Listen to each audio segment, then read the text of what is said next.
Zara Washington did not plan to fall in love on the worst day of her life. She was standing in the middle of a Seoul airport, luggage scattered around her feet, tears sliding silently down her cheeks, and a boarding pass in her hand that she had no intention of using. Behind her, hundreds of travelers rushed past. Nobody stopped. Nobody cared. That was the thing about heartbreak. It happened in plain sight, and the world just kept moving. Her phone buzzed. She looked down. "Don't come back to Chicago, Zara. We are done." Deshawn. Done, one word. 4 years of her life summarized in one word. Zara let out a breath that felt like it came from somewhere deep in her chest, somewhere that had been holding on too tight for too long. She sat down on her suitcase right there in the middle of Incheon International Airport, and she did something she hadn't done in years.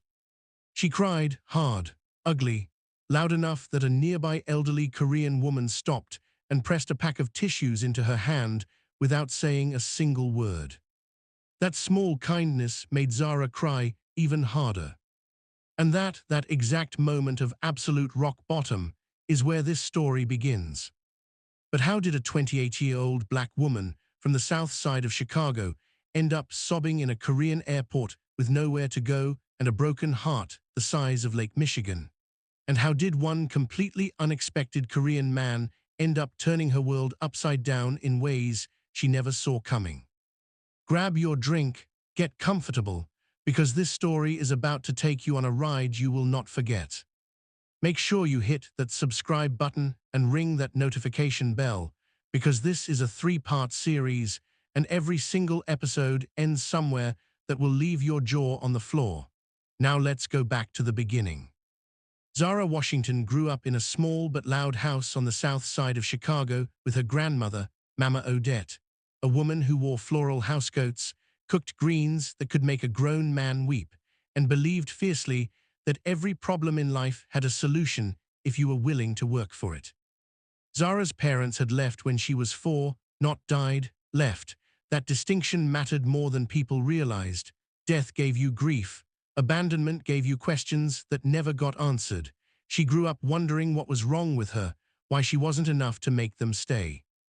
But Mama Odette filled every gap. She braided Zara's hair while quoting scriptures. She stayed up late helping with science projects. She worked double shifts at the hospital so Zara could go to college. When Zara graduated from Northwestern University with a degree in international business, Mama Odette cried so hard her church hat fell off.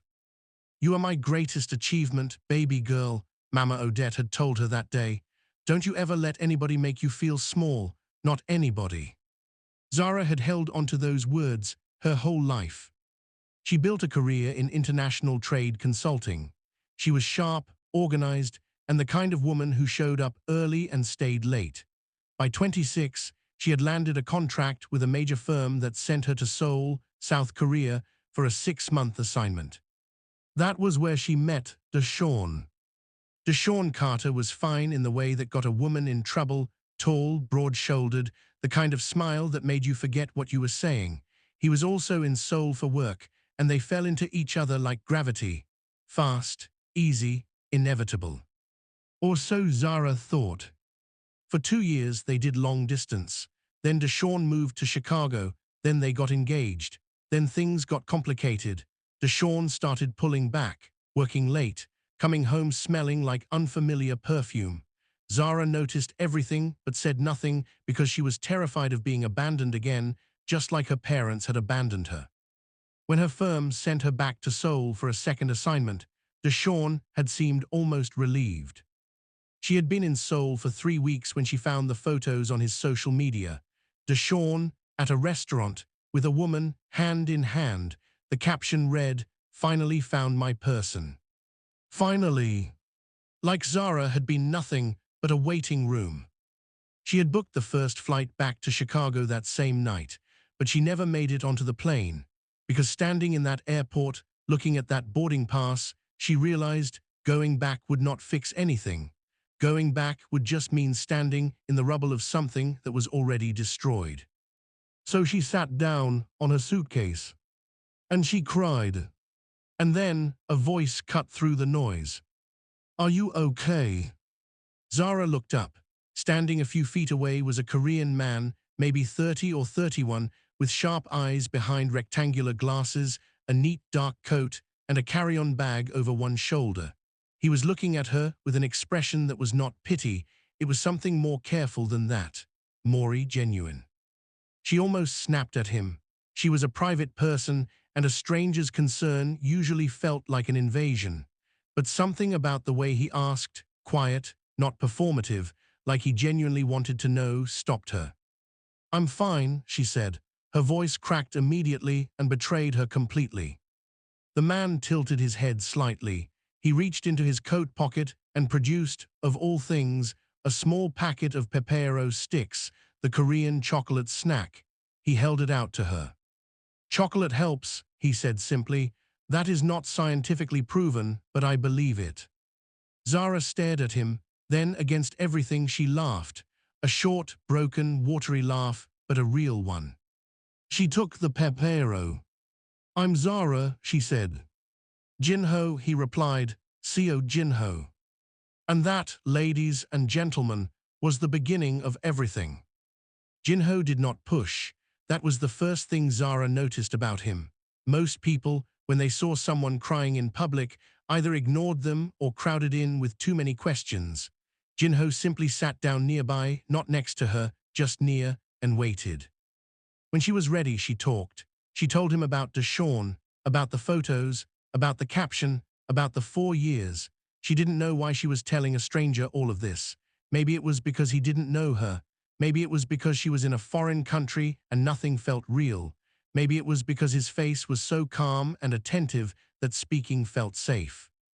Jinho listened to everything without interrupting. When she was done, he was quiet for a moment. "He is a fool," Jinho said finally, with the kind of matter-of-fact certainty usually reserved for mathematical equations. Zara blinked. "Excuse me."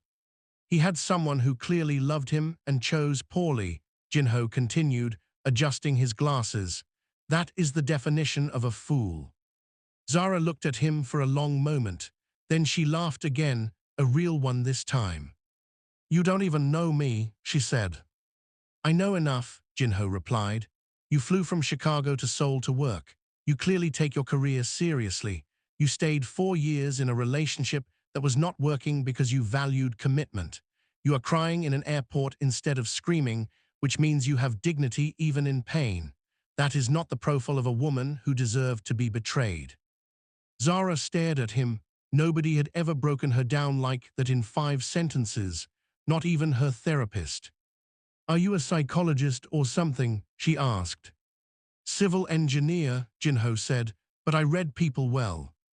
They talked for 2 more hours in that airport. They missed their respective flights, Jinho's to Busan, Zara to Chicago. Neither of them seemed particularly upset about it. By the time they parted ways that evening, Zara heading back to her hotel, Jinho heading to rebook his flight, something had shifted in the air between them. It was not romance, not yet. It was something quieter, recognition, the feeling of meeting someone who actually saw you. Jinho had pressed his business card into her hand as they said goodbye. Simple, clean, just his name and number. "If you decide to stay in Seoul a little longer," he said, "Seoul has very good food. I know all the best places." Zara looked at the card, then at him. "I'll think about it," she said. She called him the next morning. The weeks that followed were the strangest and most unexpectedly wonderful of Zara's life. Jinho became her unofficial Seoul guide. On weekends, he showed her neighborhoods she had never visited in her previous assignment, tiny alleyways in Insadong where artists set up stalls, quiet temple gardens in the middle of the city's chaos, small restaurants where grandmothers cooked food so good it made Zara close her eyes. He was funny, not in a loud, performing way, but in a dry, deadpan way that caught her off guard. He would say something completely straight-faced, and it would take Zara 3 seconds to realize he was joking, and then she would lose it entirely. He was also a genuinely good person in a world where good people were surprisingly rare. He was patient. He was honest, almost brutally so. When Zara asked him once if she was being pathetic for still thinking about Deshawn, he looked at her and said, You are not pathetic. You are grieving. Those are different things. But you are also spending time on a man who has moved on, and you have a life waiting for you. That seems inefficient. Inefficient, Zara had repeated, scandalized. I am an engineer, Jinho said solemnly. Everything is a resource allocation problem. Zara threw a piece of tteok at him across the table. But underneath the humor, there was something growing, something warm and quiet and slightly terrifying. Zara noticed the way Jinho always made sure she got home safely, the way he remembered small things she mentioned in passing, her grandmother's love for gospel music, her weakness for spicy food, the fact that she was left-handed. He never made a big deal of remembering. He just showed up with the right things at the right times. She started looking forward to seeing him more than she wanted to admit. But Jinho had a life she didn't fully know yet, a family she hadn't met, a world outside their weekend adventures that he mentioned in careful, measured terms, a demanding father, an expectation of marrying a Korean woman of a certain background, a family company that came with its own set of invisible chains. Zara didn't push for more information. She told herself they were just friends. She was lying, obviously. Everything changed on the night of the autumn festival. Seoul in autumn is something close to magic. The leaves turn red and gold, and the whole city seems to breathe differently, slower and more deliberate, like it is trying to hold onto something beautiful before the cold arrives.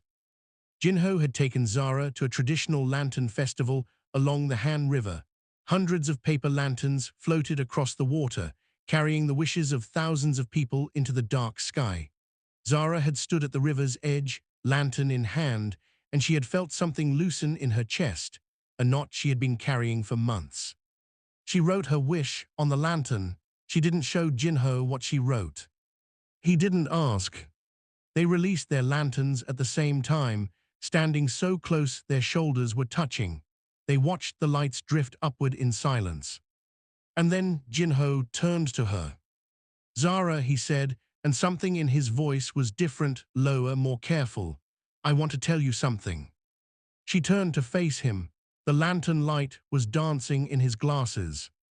I have been thinking, he said, about what happens when your work assignment ends, when you go back to Chicago. Zara's heart did something complicated, and I do not want you to go, Jinho said, simply, directly. In that exact way he had that made everything he said land differently than other people's words. The night held its breath. Zara searched his face. He was not smiling, he was not performing, he meant it completely.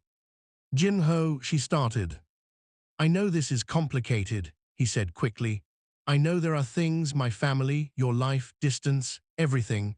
I am not asking you to solve all of it tonight. I am just telling you the truth, because I believe honesty is more respectful than silence. Zara looked at him for a long moment. The lanterns floated above them. The river moved quietly below. I don't want to go either, she said. The smile that broke across Jinho's face in that moment was something Zara filed away in the part of her brain, reserved for things she never wanted to forget.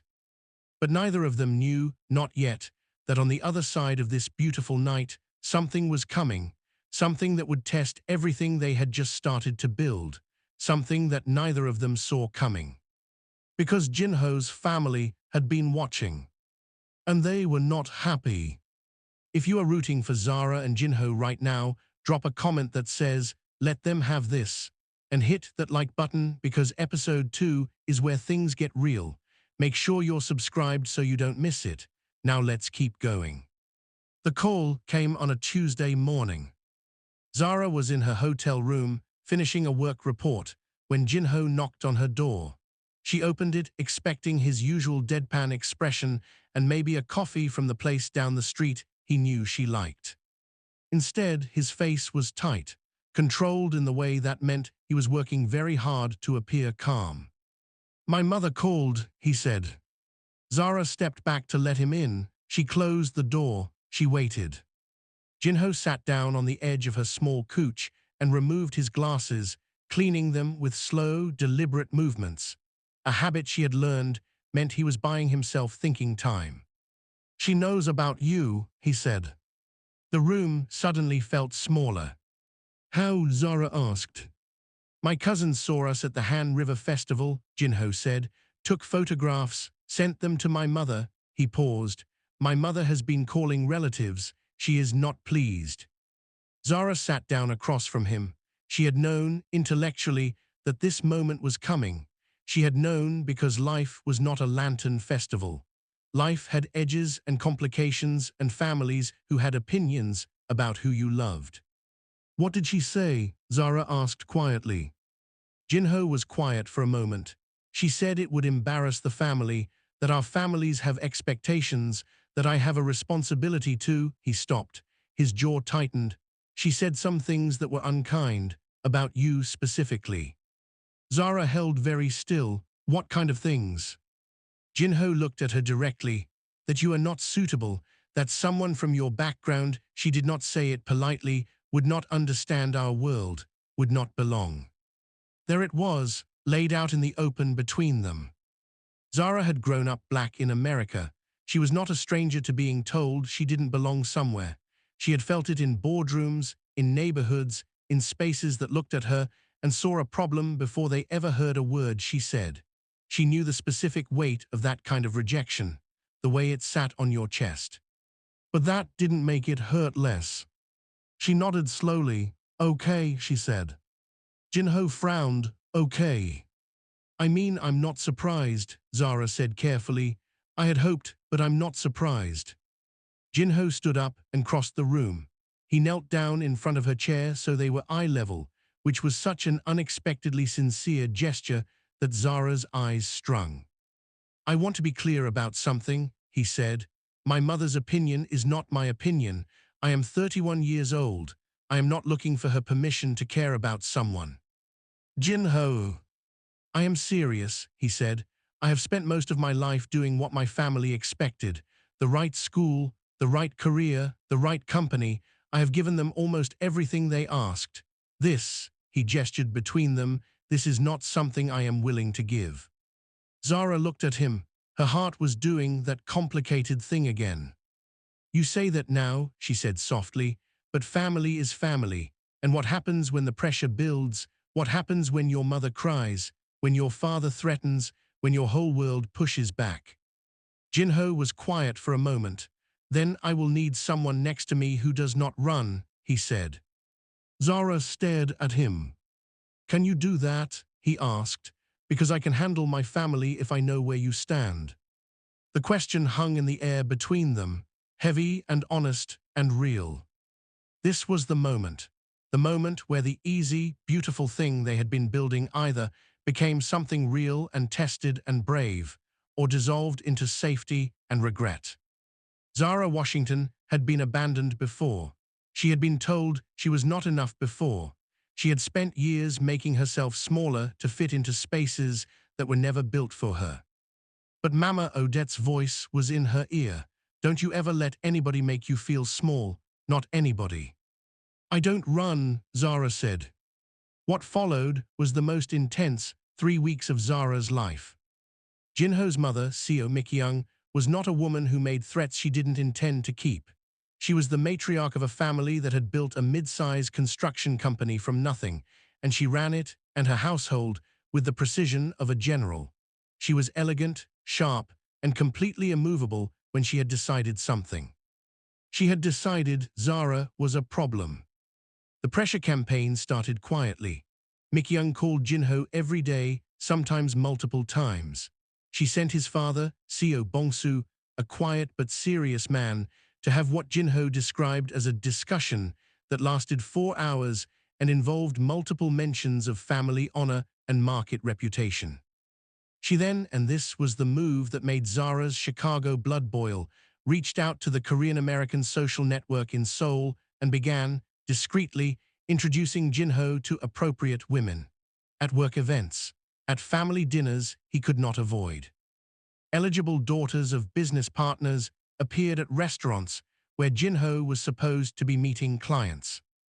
Jinho reported all of this to Zara with a kind of calm fury that she was beginning to recognize as his version of being livid.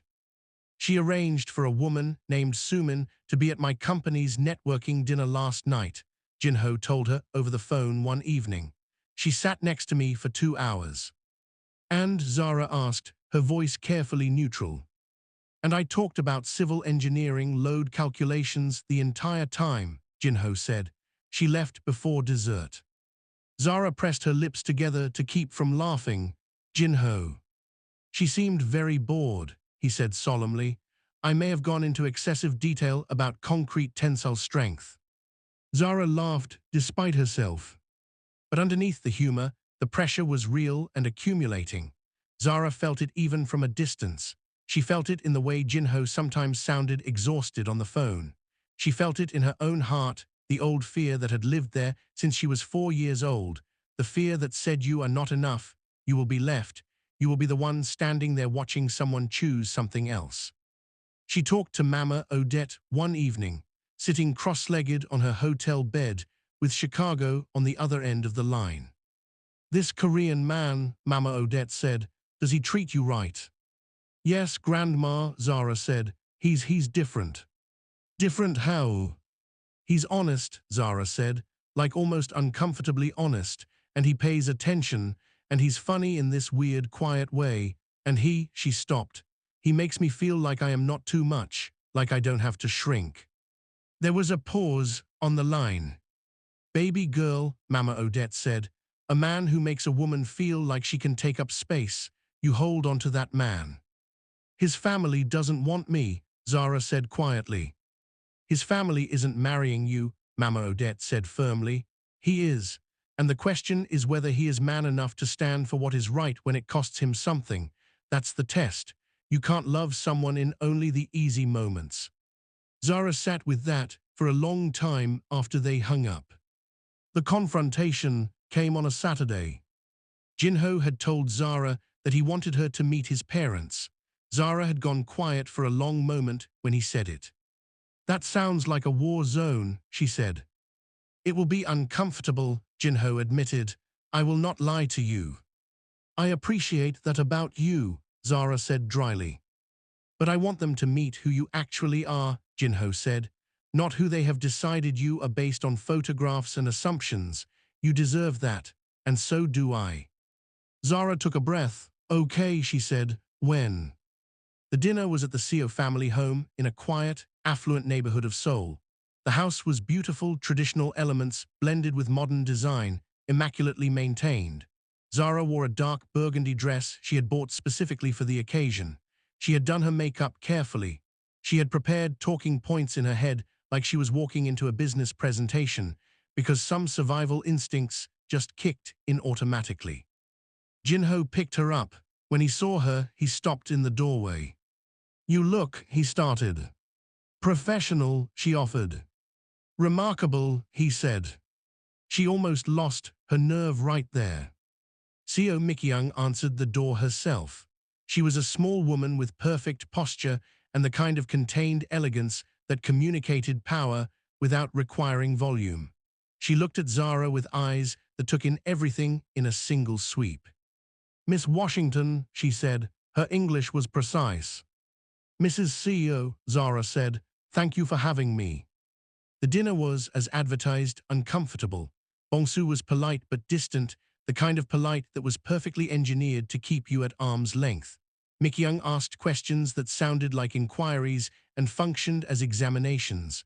Where was Zara from? What was her family background? What were her intentions regarding her career? Whether she planned to remain in Korea or return to America. Zara answered everything directly and honestly without shrinking. She talked about her grandmother, about her career, about what had brought her to Seoul. She was warm but not desperate, confident but not aggressive. She was, in other words, exactly herself. At one point, Mikyung asked, with the delicacy of a surgical blade, do you think you could be happy in a life so different from what you grew up with? Our traditions, our expectations, they are not simple things. The table went very still. Zara set down her chopsticks, which she had used correctly all evening, thank you very much, and looked at Mikyung directly. Mrs. CEO, she said, I grew up being told in various ways that I didn't belong in certain spaces. I've spent my whole career proving that belonging isn't about where you're from, it's about what you bring. I bring honesty, loyalty, and the kind of love that doesn't disappear when things get hard. That is not specific to any culture. The table was very, very quiet. Jinho's hand found hers under the table. He didn't squeeze it dramatically. He just placed his hand over hers, steadily, like a foundation. Mi-kyung said nothing, but her eyes shifted. Something moved behind them that was not warmth exactly, but it was not the flat refusal from before either. Zara thought maybe, there was a crack in the wall. She was wrong about what came next, though. Because that same night, after Zara had gone home, Mi-kyung made a phone call. And the next morning, something arrived that threatened to end everything.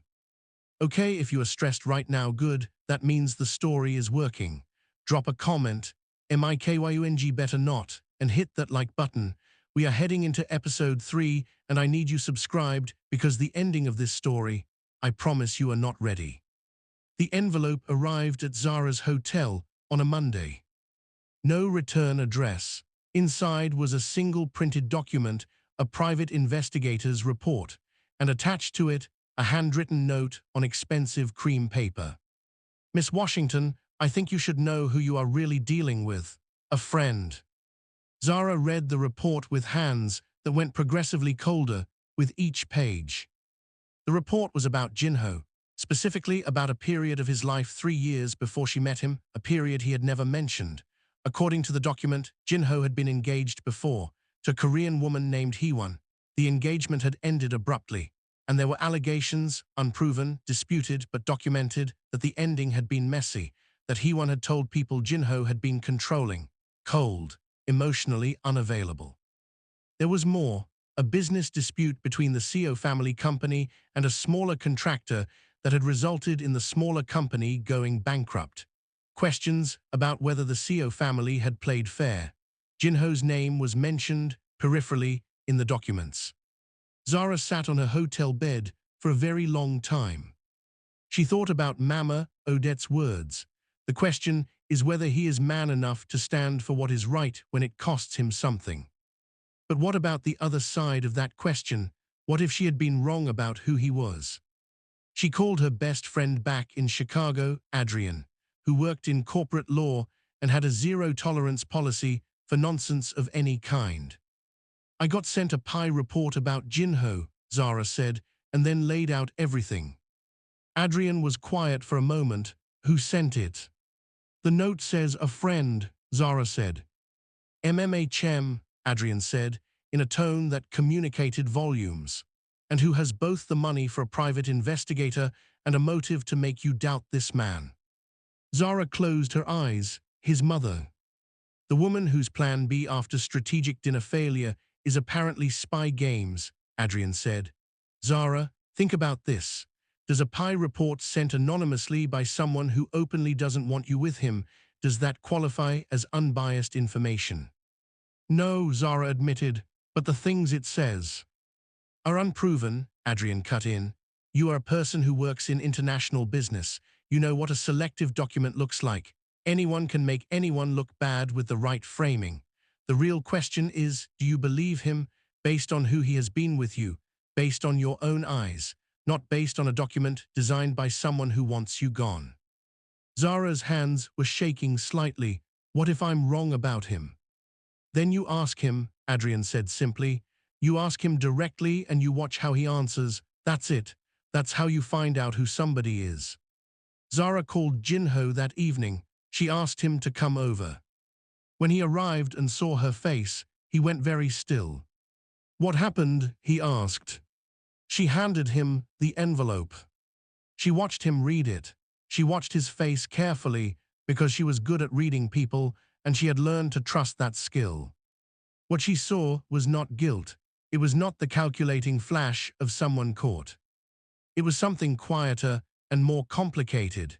It was the specific expression of someone watching an old wound be reopened by a stranger's hand. He set the report down. My mother sent this, he said, It was not a question. Most likely, Zara said. He was quiet for a moment, then he looked up at her. I will tell you everything, he said, all of it, honestly, and then you can decide what you want to do. And he told her. The engagement to Heewon had been real. It had also been, from the beginning, an arrangement that both families pushed for. Jinho and Heewon had been fond of each other, but not in love. They both knew it. When Jinho finally told his parents he could not go through with it, the breakup was difficult. Heewon had been hurt, not because she loved him, but because ending it publicly was humiliating in their social circle, and some of that humiliation had turned into anger, and some of that anger had found its expression in the things she told people. I was not controlling, Jinho said. I was emotionally unavailable, that part is fair. I was carrying a lot and I did not know how to show it to people. I was not kind enough to her during the ending. I regret that. He paused. But I was not cruel, and I was not what that report suggests. He looked at Zara steadily. The business dispute is real. My father made decisions I disagreed with. I said so at the time. I was overruled. I cannot control what my family does, but I can tell you what I chose. Silence. Why didn't you tell me any of this before? Zara asked. Because I did not want our beginning to be defined by my past, Jinho said quietly. I wanted you to know who I am now, not who I was in a season when I was still figuring out how to be honest with myself. He took a breath. But that was wrong of me. You deserved the full picture. I am sorry. Zara looked at him for a long time. Here was the thing about Jinho Seo. He had never once lied to her. He had told her uncomfortable truths, consistently, even when silence would have been easier. He had shown up, consistently, in the small ways that revealed character far more reliably than grand gestures. He had stood in front of his parents and chosen her consistently. And now he was sitting in front of her, not making excuses, not performing, not deflecting, just being honest and tired and real. Zara knew what dishonesty looked like. She had watched Deshawn for months, manufacturing explanations, rearranging his face. This was not that. This was a man with a complicated past being open about it, which was, she thought, exactly what a person of integrity looked like. Okay, she said. Jinho looked at her. Okay. Okay, I believe you, she said. And okay, we need to talk about your mother. The conversation with Mikyung happened 3 days later. Zara requested it, not Jinho, Zara. She called the Seo house herself and asked to meet Mikyung alone. Jinho had stared at her when she told him, "You want to meet my mother, alone, after she sent you a private investigator report." Yes, Zara said. Why? Because I want her to look me in the eye, Zara said. Not at a dinner table where she can manage everything, just her and me. Jinho opened his mouth, closed it. You are a very unusual woman, he said. I know, Zara said pleasantly. They met at a small tea house not far from the Seo family neighborhood. Mikyung arrived first and was already seated when Zara walked in. She looked, if anything, slightly surprised that Zara had actually shown up. Zara sat down, she ordered tea, she waited until the server had gone. Then she looked at Mikyung and said, I know you sent the report. Mikyung said nothing, but she did not deny it. I'm not here to argue with you about it, Zara said. I'm here because I think you love your son, and I think you're afraid, and I think you deserve to hear me say, directly to your face, that I understand those things, and I'm still not leaving. Mikyung's expression shifted almost imperceptibly. I know I am not what you pictured for Jinho, Zara continued. I know our backgrounds are different, and your family has expectations that were built over generations. I respect that those things are real. She leaned forward slightly. But I also need you to hear this. Your son is one of the most genuinely good people I have ever met, and I am not going to walk away from him to make other people comfortable. I did that once in my life. I made myself small to fit what someone else wanted. I am done with that. A long silence. Mikyung looked at her carefully.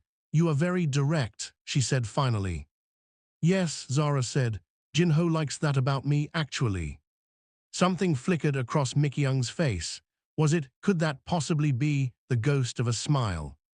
He told you that? Mickey Young asked. He tells me most things, Zara said. We're working on the rest. Another silence. This one felt different, less armored.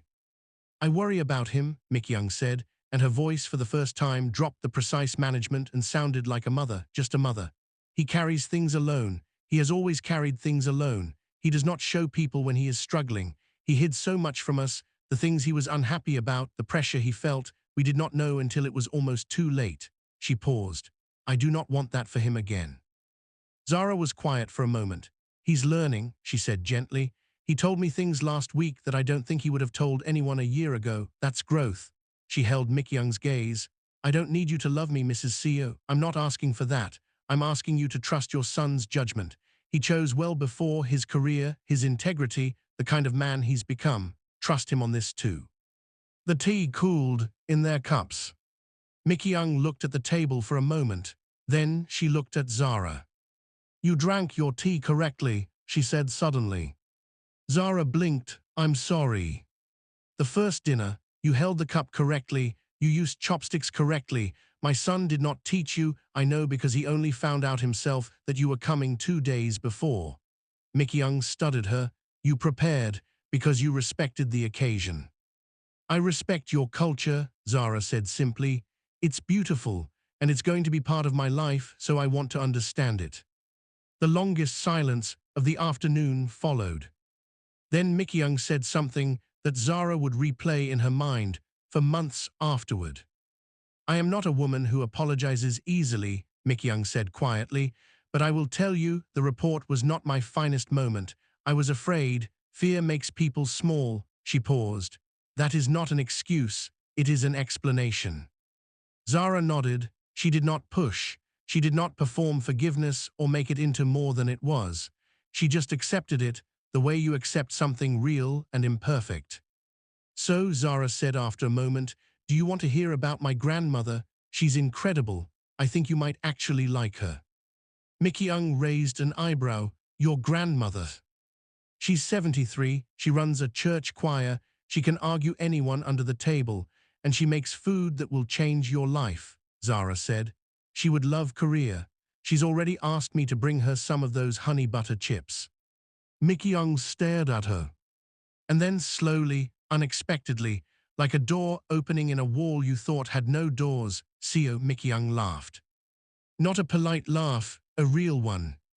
It sounded, Zara thought, exactly like Jinho's laugh, the same quiet depth, the same surprise at its own arrival. 3 months later. Chicago in winter is its own kind of beautiful, brutal, and stunning in equal measure. The wind off the lake cutting right through you, the city skyline sharp against a gray sky. Mama Odette's house smelled like sweet potato pie and pine sol, and the particular brand of warmth that can only be built up over decades of living and loving in one place.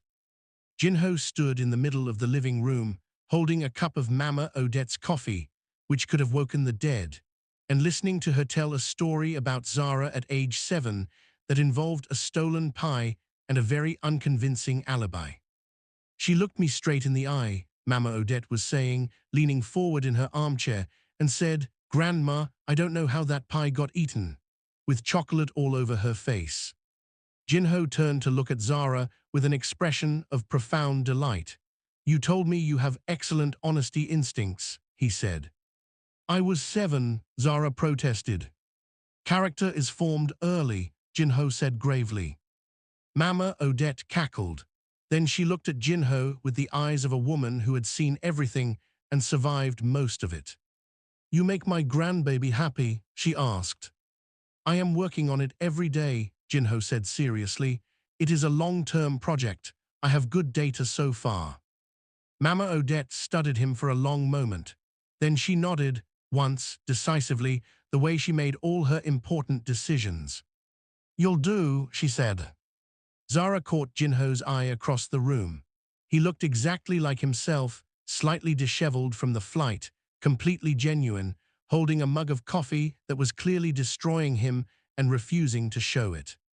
She thought about the girl she had been in that airport, sitting on a suitcase, crying, convinced that being left behind was simply her pattern, her inheritance. She thought about a quiet Korean man offering her a pack of Pepero sticks and saying chocolate helps. That is not scientifically proven, but I believe it.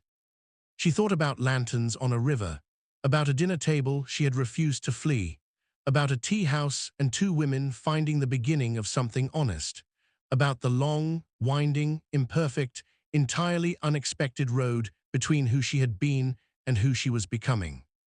And she thought, this is what it feels like when somebody stays.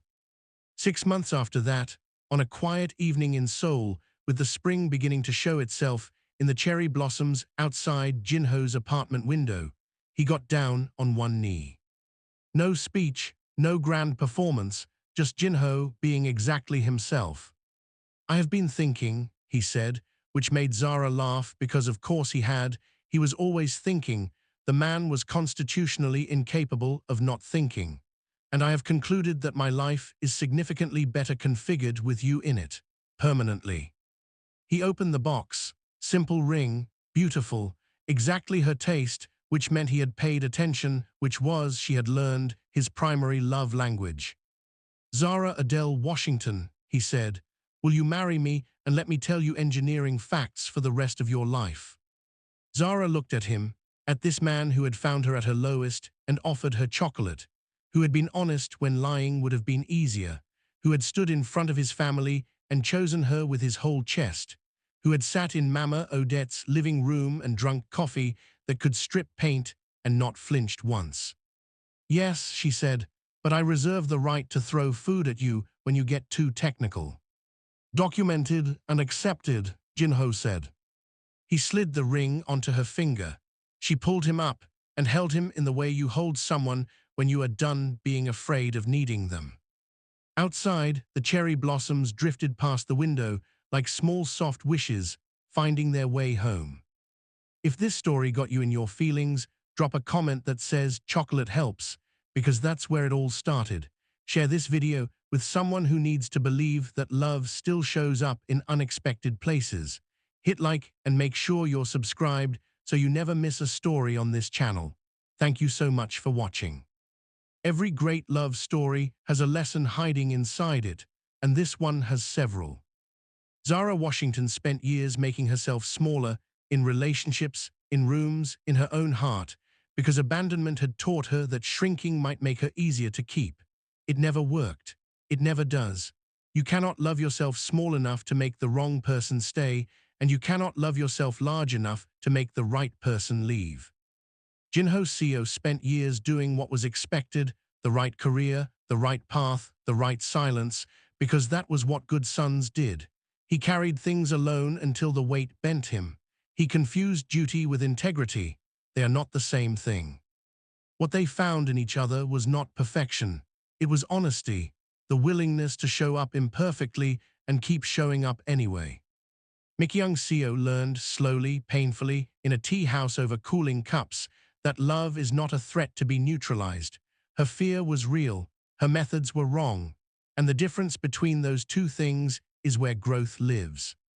The world will always have people who tell you that you don't belong, in a room, in a family, in a love story. The question is not whether those voices exist. The question is whether you believe them. Zara didn't, not anymore. And the lanterns kept floating. Thank you for watching. New stories every week. Subscribe, like, and share, and remember, love is not always where you expect to find it. Sometimes it's a stranger in an airport offering you chocolate and telling you the truth. End.